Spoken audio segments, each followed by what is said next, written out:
புள்ளிற் பணிபோல் புகுந்தி வலைக்கு உட்படுங்கால் எல்லைபடா உதரத்து ஈண்டியத்தி பல்வகையால் அங்கே கிடந்த அனாதி உயிர் தம்பசியால் எங்கேனுமாக எடுக்குமென வெங்கும்பி காய கருக்குழியில் காத்திருந்தும் காமியத்துக்கு ஏய கை கால் முதலாய் எவ்வுறுப்பும் ஆசரவே செய்து திருத்தி பின்பு யோகிருத்தி முன்புக்க ஐய வழியே கொண்டு அணைகின்ற பொய்யாத வல்லபமே போற்றி என்று நால்வகை தோற்றம் என்று சொல்லக்கூடிய அந்த தோற்றத்தில் வெவ்வேறு படைத்தும் அப்படின்னு சொல்லுகின்ற அந்த நிலை ஊர்வன, மானுடம், நீர்வாழ்வன, பறவை, விலங்கு, தேவர், தாவரம் என்ற 7 பிறப்பு 7 வகை பிறப்பு. அப்போ அந்த 7 வகையான பிறப்பு இந்த உயிர் 84 லட்சம் யோனி பேதம், அத்தனை பேதங்களில் 7 வகை பிறப்பில் எடுத்து வரக்கூடிய இந்த உயிர் எப்படி தப்பிச்சு வருதுன்னு காமிக்கிறார்.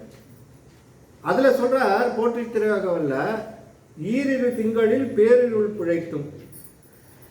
அப்போ ஒரு திங்களில் ஒவ்வொரு நிலையில் என்ன நடக்குது அப்படின்னு காமிச்சிட்டு எப்படி வராரோ அதுபோல் இங்கே உமாவதி சிவம் அந்த போற்றி திருவகவல்ல இருக்கக்கூடிய செய்தியை அப்படியே எடுக்கிறார். இப்படி எடுக்கும்போது இதில் ஒரு சிறப்பான ஒரு பகுதி ஒன்று சொல்கிறார். புள்ளிற் பணிபோல் புகுந்து இவ்வலைக்கு உட்படுங்கால் எல்லைவடா உதரத்து ஈண்டிய தீ பல்வகையால் அங்கே கிடந்த அனாதி உயிர் தம் பசியால் எங்கேனுமா எடுக்கும் என வெங்கும்பி காய கருக்குழியில் காத்திருந்தும் அப்படின்னு ஒன்று போடுறார்.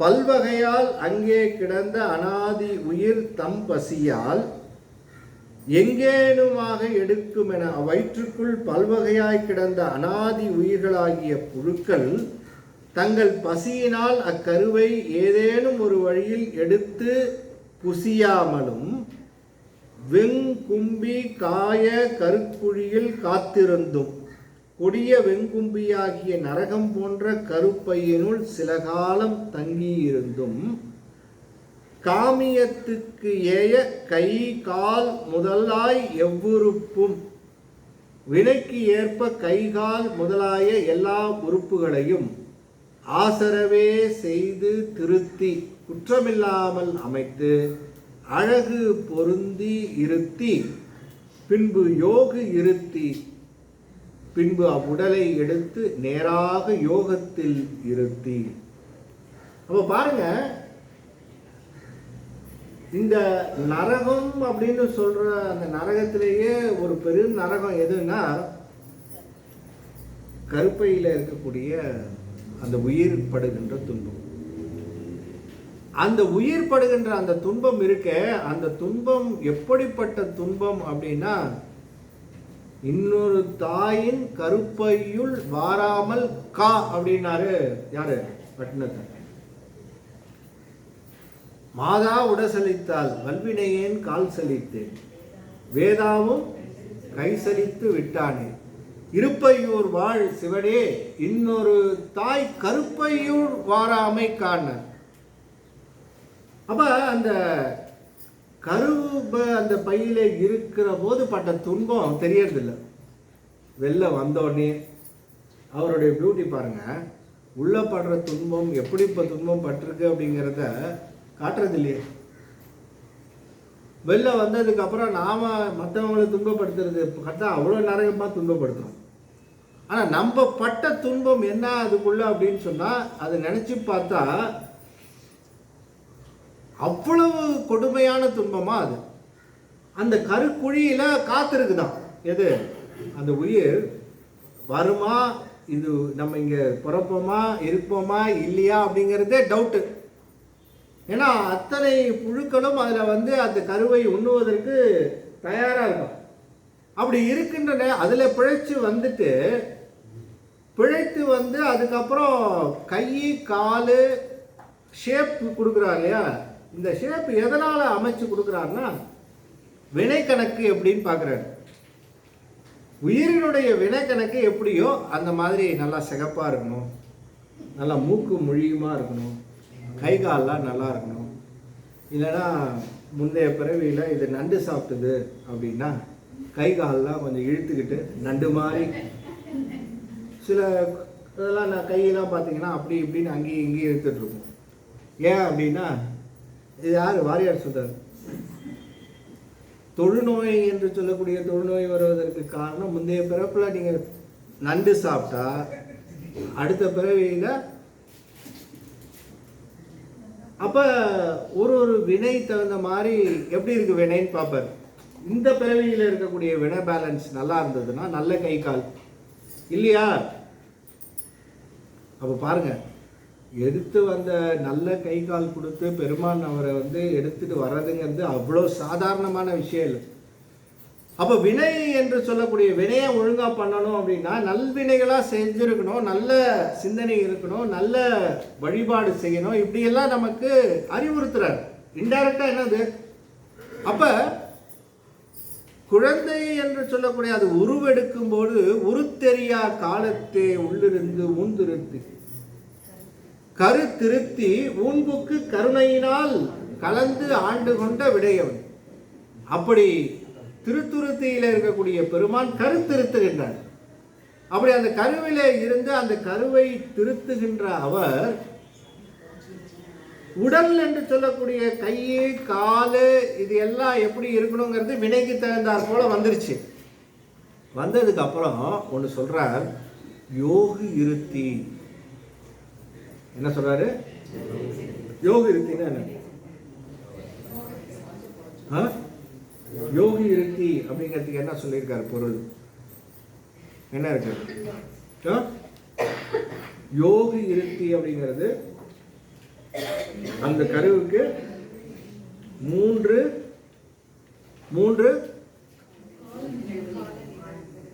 என்னங்க அது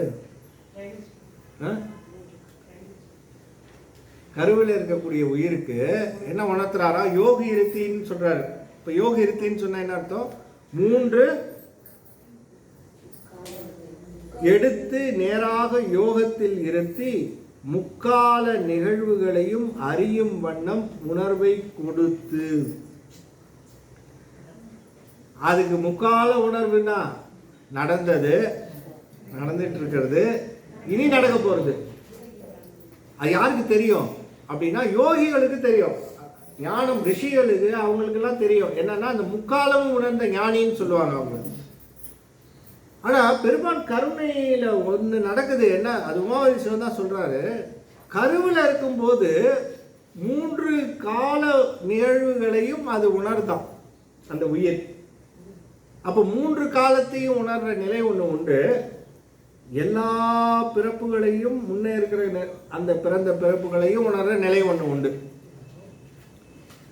அந்த எல்லா பிறப்புகளையும் நினைக்கிற அந்த உடம்பு அந்த நிலை பார்த்தீங்கன்னா கடைசியில் பெருமான் திருவடியில் சேரும்போது அந்த ஒருமை உணர்வு என்று சொல்லக்கூடிய உணர்வை புல்லாகி பூடாய் புழுவாய் மரமாகி பல்விருகமாய் பறவையாயின்னு சொல்லி மாணிக்கவாசர் அடிக்கிட்டே போறாரு. எப்படி அடுக்கிறாருன்னா தனக்கு எல்லாம் தெரியுது, தான் எப்படி எங்கேருந்து வந்தேன் அப்படிங்கிறது தெரியுது, நான் எவ்வளோ பிறப்பு எடுத்திருக்கிறேன், என்னை எப்படியெல்லாம் அவர் வளர்த்துருக்கிறாருன்றது தெரியுது. அந்த தெரியக்கூடிய நிலை பின்னாடி, ஏன்னா ஃபுல்லாக அவர் எல்லா வகையிலேயும் நம்ம தேற்றி நம்ம கொண்டு அவருடைய திருவடியில் சேர்க்க போகும்போது முன்னாடி ஒரு ஃப்ளாஷ்பேக் மாதிரி விடுறது. அப்போ தெரியும் இந்த ஆன்மாவுக்கு, அப்பா இவ்வளவு காலமும் என்னை காப்பாற்றி துணை செய்து இவ்வளவு செய்த அந்த ஒவ்வொரு பிறவியிலேயும் அவர் செய்த அந்த தன்மை முழுக்க அதுக்கு ஃப்ளாஷ்பேக்கில் ஓடும். அப்படி ஓடும்போது தான் உயிருக்கு இறைவனுடைய அந்த தன்மை தெரியும். ஆஹா இப்படியெல்லாம் என்னை வளர்த்துருக்கிறாரு அப்படின்னு. அப்போ தான் கதறும். அப்படி கதறுகின்ற அந்த நிலை அப்படி வரும்போது ஆனந்த பாரதியில் போடுவார். அப்போ என்ன ஆகும், டபுள் போனஸாக குதிச்சு விளையாட வருது. அப்போ தான் இறைவனுக்கு தனக்கு இறைவனுக்கு எப்படி இருந்திருக்கு தொடர்பு, அது எப்படி என்னை வளர்த்துருக்கு, அது எப்படி என்னை செஞ்சிருக்குன்றது தெரிஞ்சதுக்கப்புறம் அந்த ஆனந்த பாரதியை கொடுத்த உடனேயே அது வாங்கி இரட்டிப்பாக பல்மடங்காக அதை அனுபவிக்கும். அப்படி அனுபவிக்கின்ற அந்த நிலை தான் முடியாத பேரின்பம் என்று சொல்லக்கூடிய இன்பம். அது ஒரு நிலை. ஆனால் ஒவ்வொரு உயிரிலேயும் அது ஒவ்வொரு கருவிலேயும் தங்கும் போதும் அதுக்கு அந்த 3 கால உணர்வை கொடுக்குறாரு. அப்போ எதனால் கொடுக்குறான்னா, இப்பயாவது திருந்துரா சாமி, இனிமே இதுக்குள்ளே வராத, நீ இப்படி வந்திருக்கிறதுக்கு காரணம் பார்த்தேன்னா இதெல்லாம் செஞ்சிருக்க, இதெல்லாம் செய்ய போகிற, இதெல்லாம் உனக்கு நடக்க போகுதுன்னு தெரிஞ்சுது. நம்மளாம் கருவில் இருக்கும்போதே என்ன நடக்க போகுதுன்னு காட்டிட்டார். இந்த பிறவியில் என்னென்னலாம் நீ உனக்கு நடக்க போகுது அப்படிங்கிறதும், இதோ முன்னாடி பிறவியில் இப்படிலாம் செஞ்சுட்டு வந்திருக்கப்பா, இனிமே போகிறதுலையாவது ஒழுங்காக நடந்துக்கோ. இல்லை பாசாகி வெளில போகும்போது என்ன இது வரலும் படித்த, இது வரலும் இப்படி இருந்த, அது பாரு போன பிறவி கொஞ்சம் பார்க்குறப்பா, அனலைஸ் பண்ணு, இப்படிலாம் செஞ்சுருக்க, இதுக்கு தகுந்தா போல் இந்த பிறவியில் இப்படிலாம் இருக்க போகிறதா ஏற்கனவே ஒரு கணக்கு இருக்குது. ஆகவே இந்த 3 கால நிலையை நீ உணர்ந்துட்ட, இனிமே இதுக்குள்ளே வாராமல் இருக்கிறதுக்கு ஏதாவது ஒரு வழியை தேட வேண்டும் என்பதற்காக அந்த முக்கால உணர்வு என்று சொல்லக்கூடிய அந்த உணர்வினை கொடுத்து பெருமான் அந்த உயிருக்கு உணர்த்துகின்றார் என்ற செய்தி உமாபதி சிவம் மட்டும் சொல்லுகின்ற செய்தி. ஆகவே யோகி இருத்தி என்ற அந்த செய்தியை அவர் குறிப்பிட்டு அந்த கர்ப்பக்கிரியை என்று சொல்லக்கூடிய பகுதியில் உயிரினுடைய தோற்றம் என்று சொல்லக்கூடிய அந்த தோற்றம் அது எவ்வாறு நிகழ்கின்றது, மலைமேல் நின்று வீழ்வார் போல் மாதம் 10 வாயுவினால் தலைகீழாக விழும் அந்த தாபத்தோடே என்பது குறுந்திரட்டு என்பதாக சொல்லுகின்றார். அப்படி இறைவனுடைய அந்த கருணை என்ன என்பதாக சொன்னால், ஒரு தாயினுடைய வயிற்றில் கருவை பாதுகாத்து அருகு நுனி பணியணைய சிறிய துளி பெரியதொரு பாலரூபமாய் அப்படின்னு அருணகிரிநாத பெருமான் உள்ளே போகும்போது அருகு நுனி மாதிரி போகுது அந்த அந்த உயிர். ஆனால் வளர்ந்து பார்த்தா கடைசியில் 75-80 கிலோக்கு வந்து நிற்கிது. போகிறது என்னவோ உடல் ஃபஸ்ட்டு எடுத்தது படித்துளி போல உடல் தான், இதான உடம்பு அப்படின்னு சொல்லி எடுத்தது. ஆனால் வளர்ந்து வளர்ந்து அது போகின்ற நிலையிலே அது வளருவது போல இந்த ஆன்மாக்கள் என்று சொல்லக்கூடிய ஆன்மாக்கள் தாய் தந்தை என்று சொல்லக்கூடிய அந்த 2 நிலைகளிலே அவர்களுடைய 2 பேரும் எப்படி அவர்கள் இருக்க வேண்டும் என்பதோ, கர்ப்பக்கிரியையிலே நம்முடைய திருமந்திரத்தில் ஒரு பாட்டு ரொம்ப அற்புதமாக சொல்லுவார். தாயினுடைய உடல்நிலைக்கு தக்கவாறு கரு இருக்கும். அப்போ தாய் வந்து ஒரு கருவை சுமக்கின்ற போது எந்த அளவிற்கு அதை பாதுகாக்க வேண்டும் என்பதை ஒரு பாடலில் சொல்றார். மாதா உதரம் மலம் மிகில் மந்தனா, மாதா உதரம் சலம் மிகில் மூங்கையாம், மாதா உதரம் 2 கண்ணில்லை, மாதா உதரத்தின் வந்த குழந்தைக்கே அப்படின்னு ஒரு திருமந்திரம் சொல்றார்.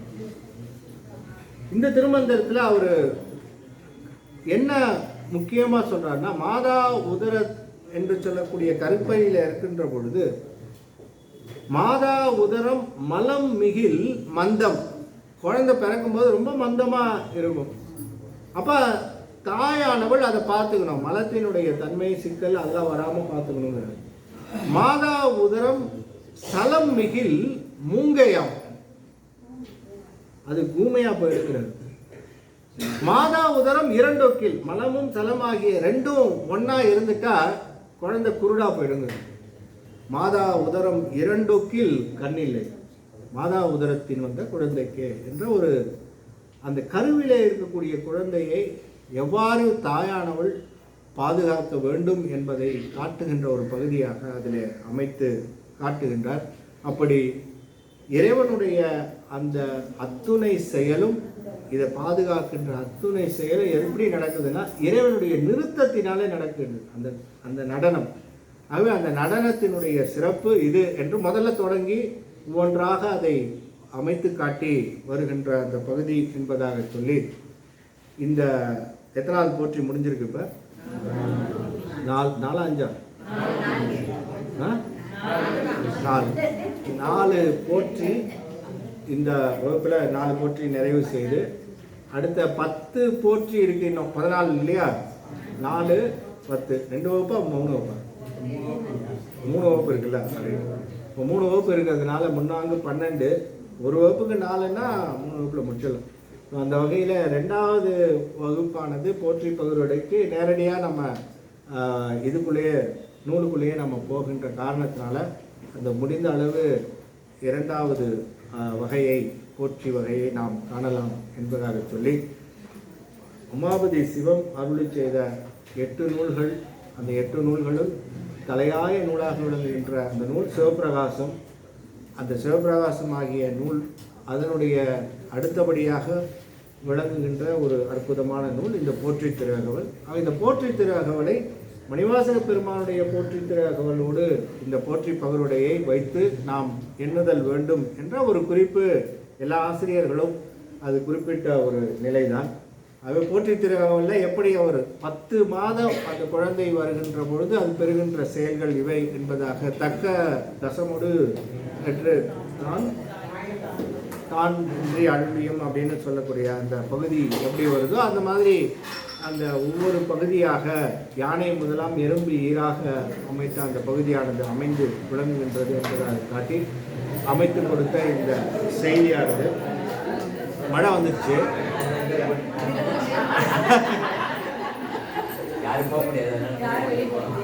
அதனால இப்போ ஐயா